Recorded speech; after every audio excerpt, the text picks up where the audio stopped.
Everyone, welcome to wisdom plant. तो आज के लेक्चर में हम चालू करेंगे अपना Indian polity by Laxmikanth short note series का चैप्टर सेकंड। ठीक है, मेकिंग ऑफ द कॉन्स्टिट्यूशन इस चैप्टर का नाम है। ये सेकंड चैप्टर है। जो मेकिंग ऑफ द कॉन्स्टिट्यूशन है, इसका मतलब ये है कि जो कॉन्स्टिट्यूशन बना इंडिया का, उसमें इनिशियली कैसे बना, क्या क्या स्टेप्स लिया गया। ठीक है, तो देखिए जो कॉन्स्टिट्यूशन है, ठीक है, 1913 में फर्स्ट टाइम जो एम.एन. रॉय हैं, वो फर्स्ट टाइम ये डिमांड करते हैं कि हमें कॉन्स्टिट्यूशन असेंबली चाहिए।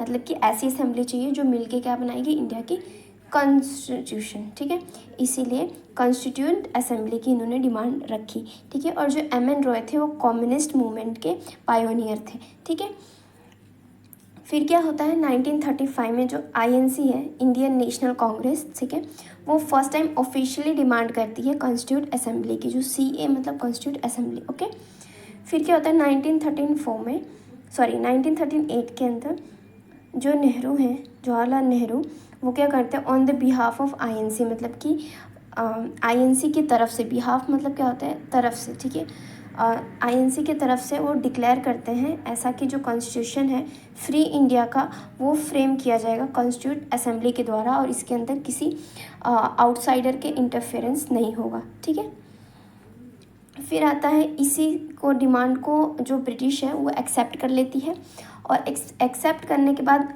अगस्त ऑफर आता है, ठीक है, जिसको हम क्रिप्स मिशन भी कहते हैं। 1914 के अंदर जो क्रिप्स मिशन आता है, उसके अंदर जो उसका प्रपोज़ल होता है, वो जो मुस्लिम लीग होती है वो रिजेक्ट कर देती है, क्योंकि वो बोलती है कि हमें दो क्या चाहिए, दो डोमिनियन सेपरेट करो, मतलब एक इंडिया बनाओ और एक पाकिस्तान। ठीक है, तो ये क्या हो जाता है, रिजेक्ट हो जाता है, जो क्रिप्स मिशन है वो रिजेक्ट हो जाता है।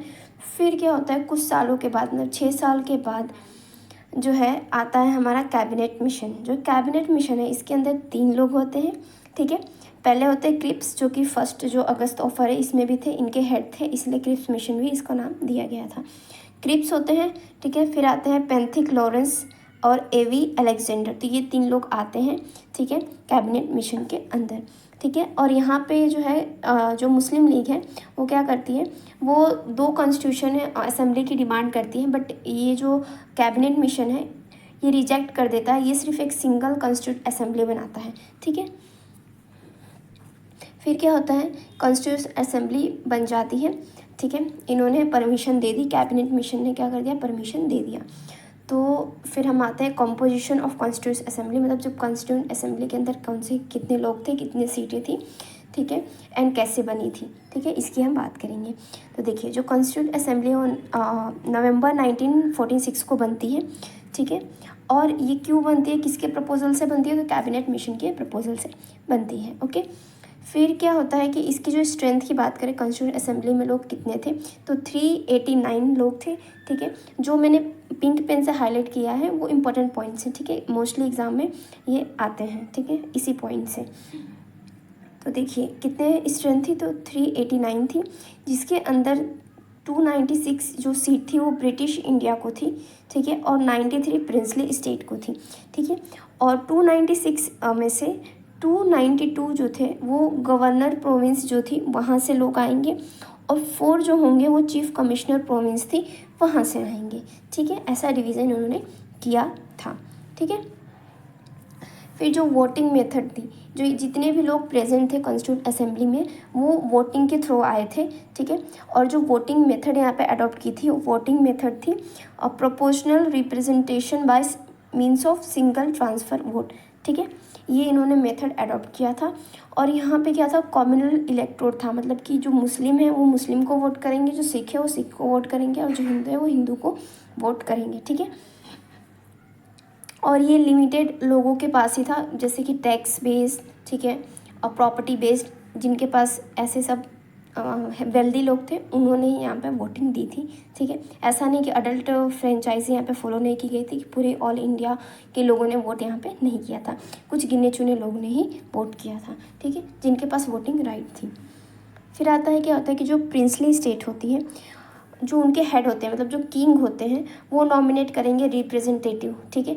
बट क्या हुआ कि जो प्रिंसली स्टेट थी उन्होंने क्या बोला, हम नहीं ज्वाइन करेंगे इसको, ठीक है। उन्होंने कॉन्स्टिट्यूशन असेंबली को ज्वाइन ही नहीं किया, ठीक है। वो इंडिपेंडेंस रहना चाहते थे इसीलिए, ठीक है। फिर फर्स्ट टाइम इलेक्शन होता है, ठीक है। जो जुलाई अगस्त 1946 में क्या होता है, इलेक्शन होता है, ठीक है। जुलाई अगस्त 1946 में इलेक्शन होता है, ठीक है, जिसके अंदर जो इंडियन नेशनल कांग्रेस है ये 208 सीट लाती है और जो मुस्लिम लीग है वो 73 सीट्स लाती है, ठीक है।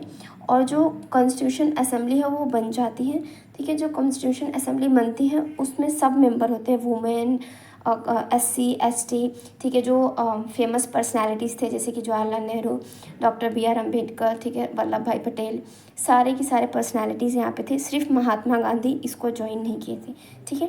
ज्वाइन नहीं किए मतलब इसके मेंबर नहीं बने, वो कॉन्स्टिट्यूशन असेंबली से दूर ही रहे, ठीक है। इसको सपोर्ट किया उन्होंने बट इसके अंदर वो मेंबर नहीं थे, ठीक है। तो ये आप याद रखिएगा, इंपॉर्टेंट पॉइंट है।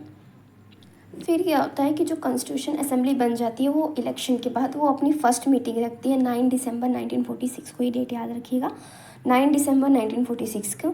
इसके अंदर 211 मेंबर इसको ज्वाइन करते हैं, ठीक है। जो मुस्लिम लीग होती है वो इसको ज्वाइन नहीं करती, इसको बाइकआउट करती है, ठीक है, क्योंकि वो बोलते हैं कि हमें अलग स्टेट चाहिए, हमें क्या चाहिए, पाकिस्तान चाहिए, ठीक है।